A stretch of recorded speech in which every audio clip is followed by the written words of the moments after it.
Imagine करो तुम एक ऐसे फैमिली में पैदा हुए जिसकी जेनेटिक मतलब पूरे खानदान में सबके सब फिजिकली स्ट्रोंग है और सबके पास कोई ना कोई काबिलियत जरूर है, लेकिन तुम्हारे पास नहीं। तो कैसा लगता? तुम्हें सब उस खानदान का कलंक मानते और तुम्हारी कोई इज्जत भी नहीं होती वहाँ पर। फिर आता है तुम्हारी लाइफ में एक ट्विस्ट, खुद की काबिलियत को दिखाने का। ऐसे ही कहानी है हमारे मेन कैरेक्टर की, जिसका नाम है जिन। ये एक स्वॉर्डमैन फैमिली में जन्म लिया है जो कि आधे वर्ल्ड को डोमिनेट करती है, या फिर कह सकते हो राज करती है। इस फैमिली को रनकांडल फैमिली कहते हैं। इस फैमिली की खास बात यह है कि इसके फैमिली मेंबर्स जन्म से ही बहुत स्ट्रॉन्ग होते हैं ताकि ये पूरी दुनिया में अपना रौब जमा सके। 3 चीजों से ये फैमिली जानी जाती है, अपनी कॉम्बैट टेक्निक, कॉन्करर पावर और कंट्रोल एबिलिटीज। इस फैमिली में ही जिन का जन्म हुआ है और ये सबसे यंगेस्ट बेटा है। इन लोगों का एक सिलेक्शन सेरेमनी होता है जिसमें जिन फैमिली हेड का स्वॉर्ड को चूज करता है और सोचता है कि आगे चल के वो फैमिली का हेड बन जाएगा। यहाँ तक कि उस स्वॉर्ड के फाउंडर ने भी कहा था, जैसा मैंने सोचा था वैसा ही हो तुम। ये सुन के जिन को भी काफी अच्छा लगा। इसको लगा कि फ्यूचर सेट है भाई, लेकिन नहीं, इसके पास तो कोई टैलेंट ही नहीं है। और हुआ वही गंदी सोसाइटी के ताने, इस महान फैमिली में ये कहाँ से पैदा हो गया, बहुत ही शर्म की बात है, इसको तो बाहर निकाल दो फैमिली से, वगैरह वगैरह।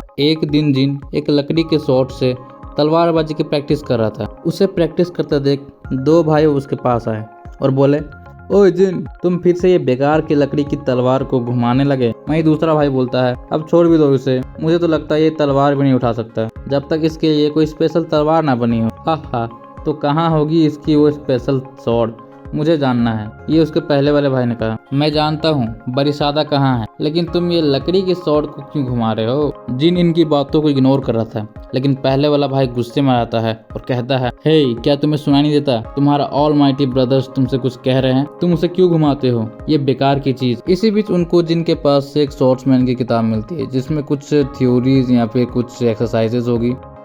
उन्होंने जिन से वो किताब छीन ली और हंसते हुए बोला, ये देखो स्वॉर्ड्समैन की बेसिक थ्योरी। हे, क्या तुम्हें सच में लगता है कि तुम तलवारबाजी सीख जाओगे सिर्फ ये मामूली सी किताब पढ़कर? इसीलिए फालतू इंसानों को कभी मौका नहीं देना चाहिए। जिन बोलता है, रुक जाओ और वो मुझे दो। जिन उनके सामने घुटनों पे बैठ कर गिड़गिड़ाता रहा, लेकिन उनके भाइयों ने उसकी वो लकड़ी की तलवार उसके सामने ही तोड़ दी और उन्होंने फिर जिन की तरफ देख के बोला, तुम अपनी जगह ठीक से पहचान लो, अपने इस फालतू के ख्वाब में खोए मत रहो। जिन की आंखों में दर्द था। उसने बहुत नरमता से कहा, आपको ये सब करने की क्या जरूरत थी? लेकिन उसके भाइयों को ये सुनकर काफी गुस्सा आया।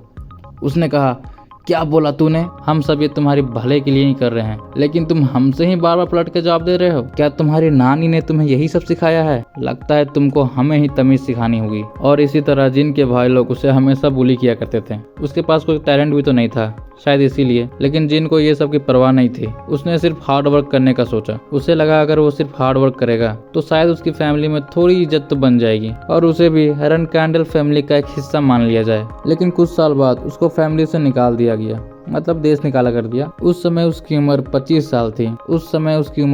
साल थी। जब उसे घर से निकाल दिया गया। वहाँ से निकलने के बाद देखो तो कितना स्टाइल में जा रहा है। हाँ, तो वहाँ से निकलने के बाद वो एक मास्टर से मिला जिसके होठ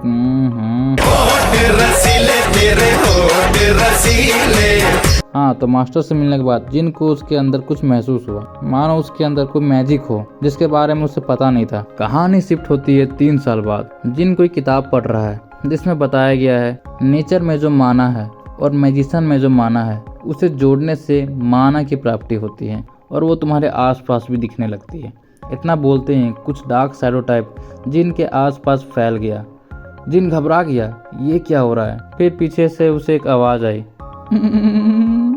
जिन ने पलट कर बोला, कौन हो तुम? उस शैडो ने आवाज दिया, आई एम सोल्ड्रेट, सारे शैडोज का मास्टर हूँ मैं। फिर वो जिन का नाम लेता है और जिन शौक में रहता है, भाई इसको मेरा नाम कैसे बचा रहा, और उसको एक कॉन्ट्रैक्ट प्रपोजल देता है गॉड ऑफ शैडोज बनने का। अगर तुम मेरे से कॉन्ट्रैक्ट बनाते हो तो तुम सिर्फ शैडो की पावर ही यूज नहीं कर सकते बल्कि कर्सेस को भी हटा सकते हो। फिर वो जिन को स्कैन करता है और बोलता है, उड़ी बाबा, लगता है किसी से तुम बहुत नफरत करते हो और तुम्हारे अंदर भी एक श्राप है जिसकी वजह से तुम्हारा टैलेंट छुप गया है। इस श्राप का नाम है प्लेडेड इल्यूजन, जो कि स्वॉर्डमैनशिप के टैलेंट को छुपा देती है।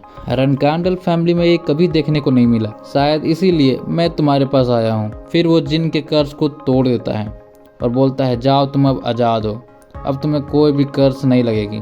अब तुम एक एक्स्ट्रा ऑर्डिनरी मैजिक स्वॉर्ड्समैन बन सकते हो। मुझे तुम्हें ऑब्जर्व करके अच्छा लगा। बस इतना बोलते ही वो शैडोज धीरे धीरे हट गया। उसके बाद जिन पास में पड़ी एक तलवार उठाता है और बाहर चला जाता है। खुले आसमान की तरफ वो तलवार को खींचता है और कहता है, काफी हल्का है ये। ऐसा लगता है जैसे इसमें कोई वजन ही नहीं है। ऐसा फील हो रहा है कि मैं सिर्फ अपने बाजुओं को घुमा रहा हूँ। और वो ऐसे ही अपने तलवार को घुमाते हुए उसके ऊपर मैजिक यूज करता है, जिसकी वजह से उसके आसपास बहुत सारा माना निकलने लगती है। उसको लगता है यही है उसके मेहनत का फल। जिन खुश था अपनी नई पावर को यूज करते हुए, लेकिन तभी कुछ दूर से कुछ सोल्जर उसे देख रहे थे।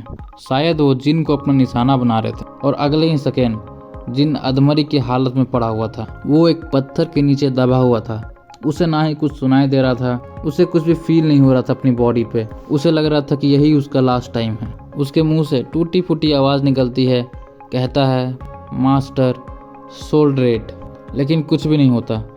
उसको विश्वास नहीं हो रहा था कि वो ऐसे मरने वाला है। वो खुद को कोसता है कि ये सब मेरी वजह से हुआ है। मुझे एक चांस तो मिलना चाहिए था पावर ऑफ सोल्ड्रेट की मैजिक को यूज़ करने का, जो कि मुझे अभी अभी मिली थी। अगर ये सब ऐसा ही होना था तो एक चांस तो मिलना चाहिए था मुझे। फिर अचानक से धीरे धीरे जिन की आंख खुलती है। उसके आसपास उसके फैमिली के कुछ लोग थे और उसको समझ नहीं आ रहा था ये क्या हो रहा है। उसको लगा था कि वो मर गया है। तभी एक लेडी उसे चीयर अप करती है। वो लेडी ही जिन की नानी होती है। जिन उसे पहचान लेता है और फिर उसकी नज़र पड़ती है बरिसादा स्वॉर्ड पे। फिर उसे समझ में आया कि ये वही सिलेक्शन सेरेमनी है जहाँ से सब कुछ स्टार्ट हुआ था। वो मरने के बाद अपने पास्ट में रिटर्न हो चुका है। जिन अभी 1 साल का है। वो धीरे धीरे आगे बढ़ता है और वो वही बरिसादा स्वॉर्ड को चूज करता है। आसपास के लोग हैरान हो गए, क्या इसने फैमिली की हेड स्वॉर्ड को चूज किया है? जिन की आंखों में एक अलग तेज थी। वो समझ गया था कि अब उसे क्या करना है। वो अपना चॉइस खुद बनाएगा। तो भाई लोग, ये थी मेरे इस चैनल पे फर्स्ट मानवा एक्सप्लेनेशन वीडियो। अच्छी लगी हो तो प्लीज़ लाइक और चैनल को सब्सक्राइब कर दो। वीडियो कौन सा पार्ट में ज़्यादा पसंद आया कमेंट में ज़रूर बताना। नेक्स्ट पार्ट चाहते हो तो वीडियो को शेयर करो ताकि इसकी रीच बढ़े। और हाँ, कमेंट भी कर देना नेक्स्ट पार्ट के लिए।